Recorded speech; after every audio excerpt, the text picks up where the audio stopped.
Hey guys, it's me Marquita, and I am starting a new playlist on my channel. The playlist is called Get to Know Me, and I will be answering questions, but I also would like to get to know y'all, so leave your questions and answer in the description below so that we can get to know each other.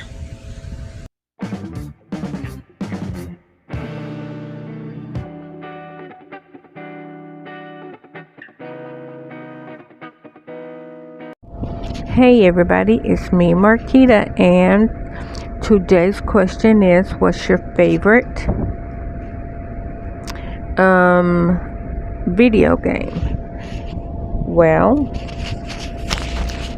those that know me know I have been playing The Sims since 2002, October 2002.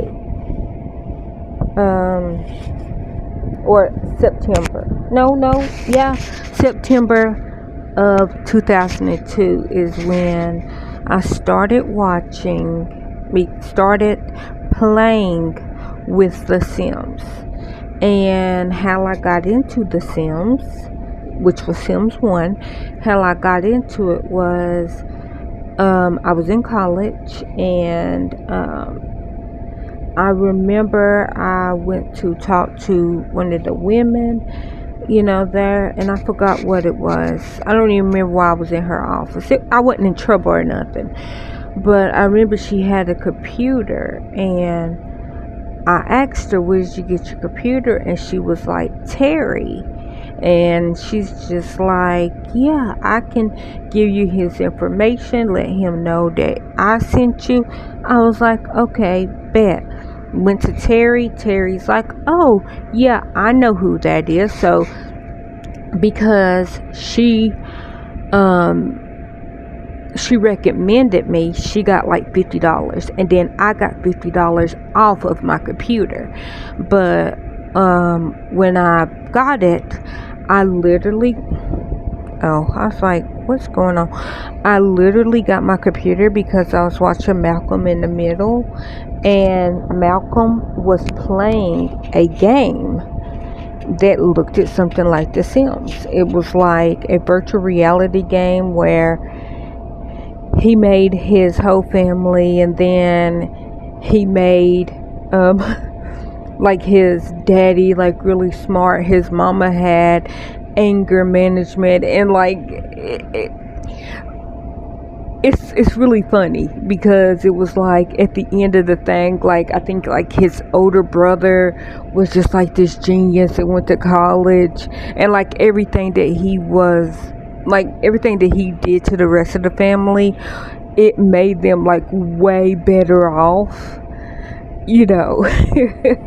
and like I think he ended up like eating all the food and like gaining weight, and he died or something. Oh, it was hilarious. But that's because he was just like, no, like just basically giving him all the positive stuff and not his brothers or his mom and dad. And then like at the end of the video game, like they were like really famous and really smart and really like extra everything, and then he was like 1,000 pounds in the house, and he died because but I literally seen that episode, and I was like, I want to play that game. So when I did go to Terry, he's like, okay, well, what do you need your computer for? I said, I want to play that game that Malcolm in the Middle played last night on TV. And he was like, what game? I was like, it was like he was a person, and then he was controlling all the people. He goes, oh, The Sims. I go, I don't know what the name of the game is, but if that's the game, then yeah, that's what I want to play. and he pulled it up on one of his computers. No, actually, his wife was playing at the time. And he's like, sort of like this. I go, it kind of looked like that game. And because that's what game I thought it was. And that's how I got into The Sims. And he was like, well, I tell you what. He goes, you buy this computer, you can pay down payment on, I think it was like $400. He's like, okay, I could sell you this computer right here for $400, and I would throw in The Sims, which was The Sims 1, Hot Date, Unleash, and Vacation. He threw all three of them in there, so he threw them three games plus the computer off of $400. And I said, bet.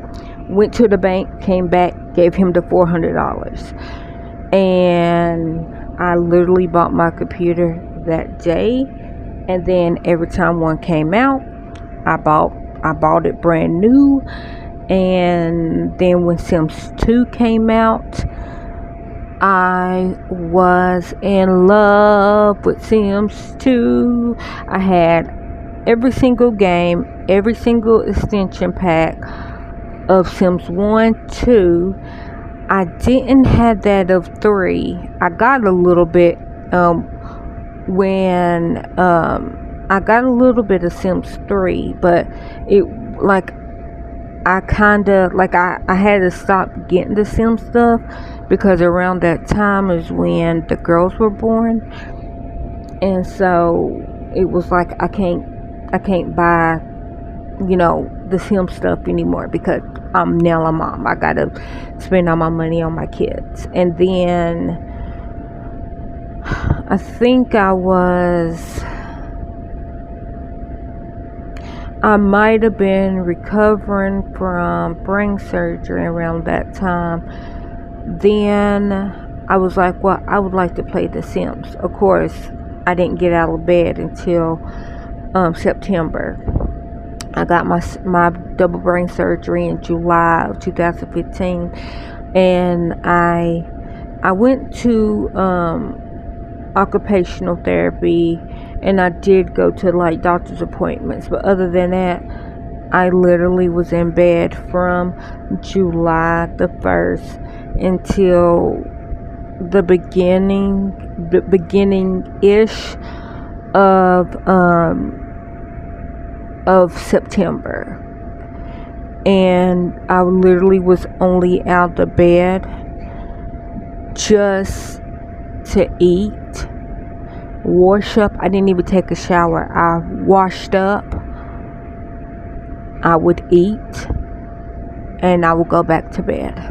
And if I had a doctor's appointment, I would go to my doctor's appointment. But if I didn't have a doctor's appointment, I was in bed. Because one, I was still numb on my left side. Still to this day, I'm still numb a little bit on my left side. But because I'm going on 7 years, like I'm used to it now. But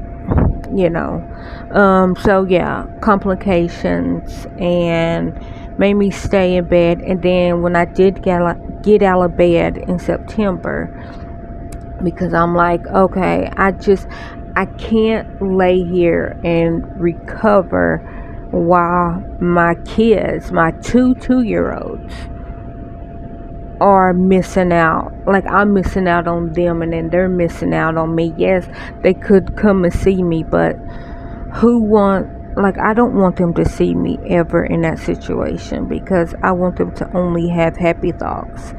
But yes, but Gary was holding it down for basically them 2 months. And then when I did get out the hospital, out the bed, and I called my mom, and my mom was like, why haven't you been answering the phone? I was like, because I had brain surgery. She goes, yeah, you had that in July. I said, yes, I'm just now getting to the point where I can sit up for more than 5 minutes, without feeling like my head is gonna fall right off my shoulders, because my head, still to this day, I can't bend over because my head is too heavy for my neck. Well, I was feeling like my head felt that heavy when it very first happened, but it was like I could just be sitting up in bed, and then all of a sudden my head would want to fall to one side or another. Like my head was so heavy on my neck. And but now my neck muscles have learned to support my head sitting up, but not bending over. I still have my bobblehead bending over. I have to be careful, because if I bend over, my head is like, oh, so we're going to the floor? Yes, floor. I'm like, no, not floor. But anyhow, so that's when I discovered The Sims 4. Is when I got out of bed, and I been playing The Sims 4 ever since. I was in love with Sim City. I was in love with Sim Golf, Sim Safari. I love that game.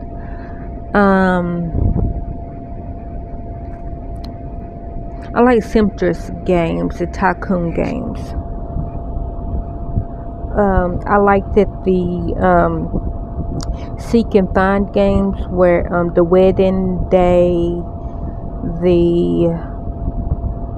it's like the wedding day, that series thing. It's like one was you have to find the objects and basically playing your perfect wedding, and then I think another one was you were moving in to your house and stuff. Like, it was the whole series. I did like that game, and I had all of them. And then I actually I was gonna say I lost them, but I remember it was in my CD case that somebody stole all of my CDs, which had my games in it. So all them games got stolen when all my Dixie Chicks and my Chicago and my Across the Universe and what else did I have? Chicago, Across the Universe, Cruel Intentions, Dixie Chicks. Like, I had all their albums. Or The Chicks. I think somebody corrected me and said that they changed their name to The Chicks, but at the time they were not The Chicks, they were The Dixie Chicks.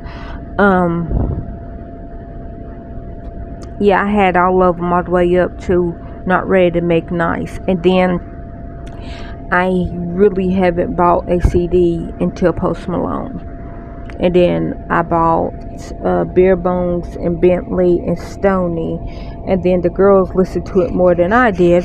So then they broke it. And then I got it for Christmas. I got Bare Bongs and Bentleys and Stoney. And then I got Hollywood Bleeding. And then Gary surprised me with 12 karat cavity. And so I do have 12 karat cavity, which Gary pre-ordered, and he got it for me, and I was so excited. And then a week after it came out, that's when Posty was like, oh, by the way, buy my album now and you will get a bonus song. I'm like, I want that bonus song. Why do they get a bonus song when they're buying your album late? And I pre-ordered, or Gary pre-ordered the album, and I got it. And just because I got it when it very first, like literally they shipped it the day that it was released, and I got it the day that it was, so that means they had to ship it a couple of days early, and I got it the day that it was released. That's when it was delivered to my house. And then he says, oh yeah, you get a bonus track. I'm like, well, I want my bonus track. I literally said that. And you're gonna have to order the CD. I already got the CD. Hell, like, why am I being penalized for buying the CD early when people that didn't buy the CD early? And I do understand. If your money don't fall right, you can't get it right when it come out. But I feel like that he should look on, I don't know, like have people show proof that yes, I bought the album early, and he should send everybody that one copy of that bonus song, because I want it. I deserve it. I'm a big fan, even though he's losing weight. And I like fat guys, and I would support him.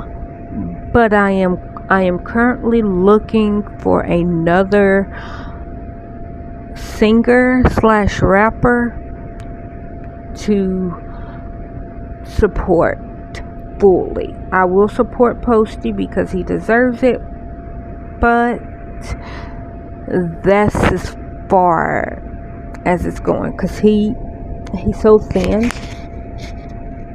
and I know he didn't lose the weight for me, and my one not going to his concerts is not going to change him. But